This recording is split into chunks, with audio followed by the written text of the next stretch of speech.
Well, it's that time of year again where everyone, including Liam Neeson, are making lists. I'm always making lists. In fact, that's probably why Steven Spielberg cast me as Oscar Schindler in Schindler's List. You might be asking, why would you be making a list when everyone is making lists? Glad you asked. Because I can. So, out of all the visual entertainment I saw at a whopping 24 frames per second this year, these are the worst Hollywood has provided. Let's start with the honorable mentions, shall we? The Little Mermaid and the Marvels. Never saw them. That's how bad they were. Moving on. Number 8. Rebel Moon. So recent was Rebel Moon's release, I debated to even add it to this script. I mean, I just did a video on it like 2 hours ago. A video I highly suggest. It won numerous awards and is in talks of being admitted into the Library of Congress. But the more I thought about how forgettable Rebel Moon was, I figured I better put it on the list just as a reminder. There is an idea of a Zack Snyder cut out there. It's supposed to be 100% in slow motion and 37 days long. Oh man. Oh God. Oh man. Oh God. Oh man. Number 7, Barbie. Yeah, let's just get this shit fest out of the way now. Remove Ryan Gosling as Ken, the only reason Barbie was enjoyable, and all you get is Trojan horse with contradictory feminist messaging. Even worse, the titular character is the real villain of the film. After discovering that death exists and flat feet, Barbie traverses into the real world, stowed away with her as Ken. Both gain some kind of new knowledge in the real world. Ken returns to impart his newfound knowledge on the rest of Barbie land to improve it. Barbie, on the other hand, wants it all to go back to the way things were before she leaves them for good in search of a better life. Give me the Ken cut with all the Barbie taken out, and I'd recommend that version all year around. It would be enough. I'm just having some brewski beers at my Mojo Dojo Casa house.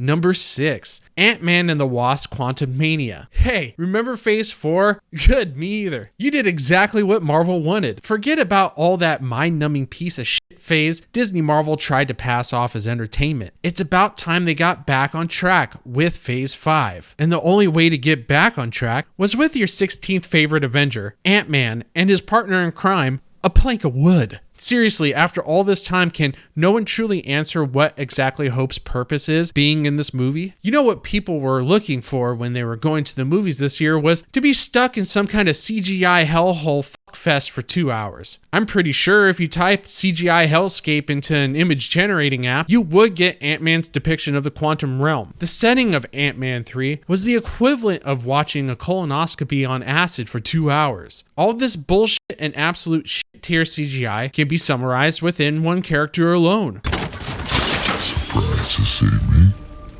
Okay, let's look past that. It is just a setting that murders your eyeballs. Character is what really matters to these stories. Remember Scott's wholesome relationship with his daughter Cassie? It was arguably the best aspect of the original Ant-Man. Well, she's all grown up now and a teenage girl boss. She watched a couple of YouTube tutorials on how to build a quantum satellite to map the quantum realm. She did this where every 18-year-old girl does this, in the basement, without Scott or Hope even noticing. Michael Douglas's character Hank, knowing just how dangerous the quantum realm is, completely subverts his own character by being cool with it. You go, girl. When she's not being a total basement brainiac, she shits on her dad any chance she gets. Sure, he saved the universe, but like, what has he done lately? Sell a book and get rich off his own exploits? What an asshole. Try like saving the quantum realm or something. Girl power. As explained before, like numerous times before, the quantum realm is this really dangerous place. Like it's going to rip you into shreds or make you go mad or make you think those motherfuckers in the back of the plane aren't real. Finding yourself there is a one-way ticket to hell. It is so dangerous down there that Janet Van Dyne spent 20 years boning everything that looked relatively human. Let's see, she banged Bill Murray, Kang, all the freedom fighters. MODOK probably got in there and gave her head. And she probably humped that spot of quantum goo over there that some corner-cutting CGI artist made. She was a hoe.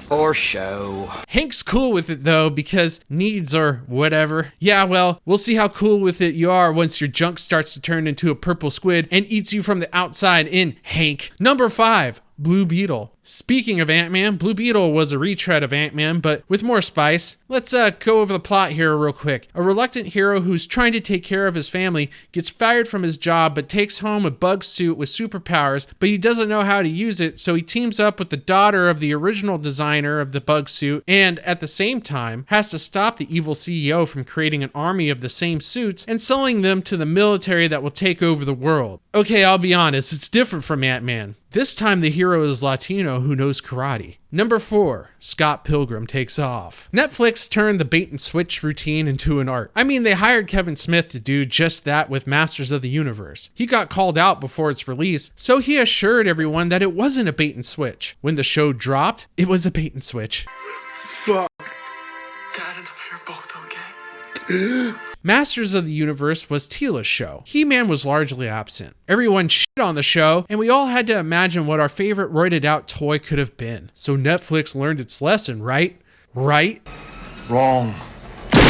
The marketing for Scott Pilgrim was not that hard to Kevin Smith the audience with. Everyone involved with the book or the movie was coming back to do the show. The cast and the director of the movie were coming back. The showrunner, Brian Lee O'Malley, was the original author of the books, so it felt like the chances of any kind of Kevin Smithing going on seemed to be slim to none. Scott Pilgrim Takes Off is exactly that. He literally takes off from his own fucking show. This literally has nothing to do with Scott Pilgrim, but Ramona figuring out why she's such a piece of shit in the first place. But nobody was asking for this. We already got that from the movie and the books. Nobody wanted a Scott Pilgrim show about Ramona. If you wanted to explore Ramona, you didn't have to lie to your fans. We all wanted to explore Ramona at one time of our lives or another. Netflix executives, listen to your boy here. You can cut down on the backlash if you just were honest about your products. Scott Pilgrim Takes Off was blatant false advertising just so the creatively bankrupt Brian Lee O'Malley can Kevin Smith his own IP. At least Kevin Smith didn't have the balls to put He-Man's name somewhere in the Masters of the Universe title.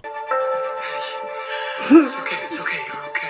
Number 3, The Flash. If this is what $300 million gets you, I want Warner Brothers to reach out to me now. I have seen student films produce better results than this crap. I can't tell which is more mindless, endless scrolling through TikTok or watching more than 15 minutes of The Flash. If Ant-Man was a version of CGI hell, The Flash is a CGI comedy. I mean, look at this fuckface run. What is he doing, tiptoeing to Gotham? Every time I feel depressed, I watch the way he runs. I get the giggle fits and it costs less than therapy. Now look, I know Warner Brothers was caught in a rock and a hard place with Ezra Miller starring. We won't get into his various troubles with knocking out women on every continent or the possibility that he is using the Flash's powers to speed groom children in North Dakota. The film was already in the can and they were at least $160 million in the hole with production costs. Might as well try to package it as best they could and get some of their $300 million back. The Flash hoped the nostalgia bait was enough for you to ignore the CGI eyeball massacre right before your eyes, but not even Michael Keaton returning as Batman helped, whose CGI fight looked more like a Mortal Kombat cutscene. Damn, I feel bad for Mortal Kombat for even saying that. But once again, audiences are treated to another time-traveling multiverse of banality. If there is one thing audiences seem to have gotten enough of, especially in comic book movies, it's time-traveling multiverse plots. Oh no, the main character time-traveled and disrupted the space-time continuum and now has to spend the majority of the movie trying to fix it? What a unique and totally original concept. If that's not enough, Michael Shannon returns as Big Bad General Zod. DC apparently has only 2 villains, and Michael Shannon's schedule was clear. Lucky us. Number 2, The Mandalorian. The Mandalorian Season 3, aka Bo-Katan Season 1, was a masterclass in non-carbon-based lifeform writing. It was a TV show that required the audience to watch a spin-off in order to understand what is going on in the story they were attempting to tell. And like I've always said, if I have to watch a spin-off to understand what's going on in your current show, then your current show is shit. If you left off at Season 2 but didn't watch the Book of Boba Fett, you were never clear on why Baby Yoda was back. And honestly, Filoni and Favreau weren't sure either. They had no idea what they wanted to do with him. They had no idea what they wanted to do with Mando either, other than he must take a back seat and make room for the strong female character. It's Bo-Katan's show now, bitch. But season 3 committed the worst atrocity a season of TV can ever do, and that is to make you question if the first 2 seasons were ever good as you remember. From the very first episode, you knew the 3rd season was in trouble. It was a side quest mission to get the IG-11 droid up and running to map the mines of Mandalore, only to find out they can use any droid really, so they go with that plan instead. Most of the season is this type of nonsense and filler, but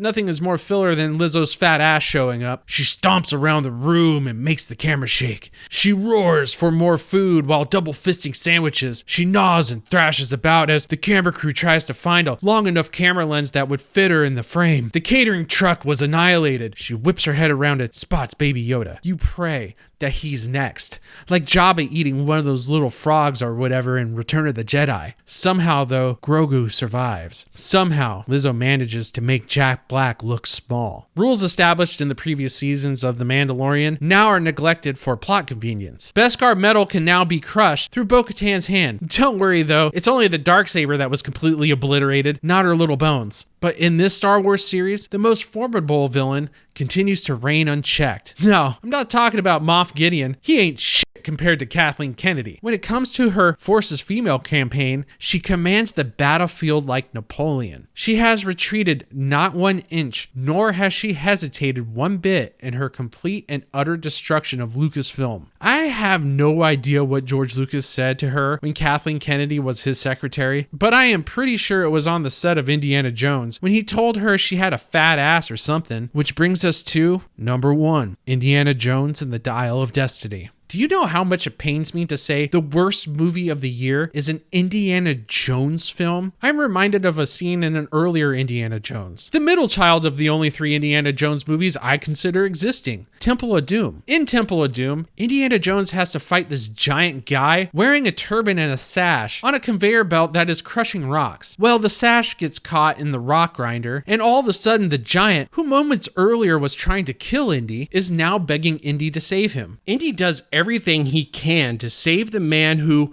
moments earlier was trying to kill him. That was only a brief moment in the grand scheme of the first Indiana Jones movies. You know, the ones that count. But that brief moment shows how big of a character Indiana Jones truly is and what he's about. Fast forward 3 films later and mirror that with Phoebe Waller-Bridges' character Helena. She steals half the Dial of Destiny from Indy, used him as a human shield to get away, tried to sell it to a living member of the Dancing Plus Signs, is never apologetic for any of her actions or learns from them, and is somehow not the villain. Not a good sign when the film's most unpopular character isn't one of the Dancing Plus Signs. Get this trash out of my face! Meanwhile, they did everything they could to do our boy Indy dirty. He's an old curmudgeon now, set on wasting his twilight years falling asleep in front of a TV. Indiana Jones wouldn't even want to know how to operate, let alone own a TV, or even worse, find himself mindlessly zoning out in front of one. Let's talk about some directorial calls, shall we? Harrison Ford's 40-year-old head copy and pasted on his 80-year-old body was one of the most inadvertently funny moments of 2023. I never seen bones creak more. In fact, Indy has to complain about that at some point. Never once did he seem to enjoy himself on this adventure. There was always a gleam in Indy's eye when he found himself in a tough spot. Here, life has been completely drained from him. I blame Harrison Ford more than anyone else, who seems to be happy to collect a paycheck and has never once shown any kind of love for his on-screen characters. When it's all said and done, Indiana Jones and the Dial of Destiny was the first in the Indy franchise to lose money, with up to $100 million in some reports. Some of the money that did make it to the box office were pre-bundled tickets to family-style restaurants.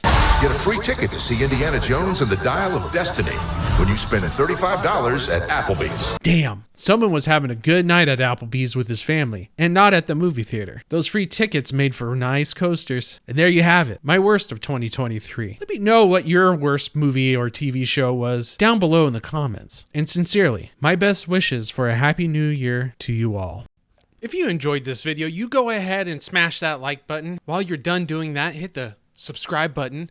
And then after that, share this with your friends, family, people you hate. Maybe you don't like my content and just want to waste somebody's time. Do it. Share it. Thank you. It is much appreciated. I'm out of here.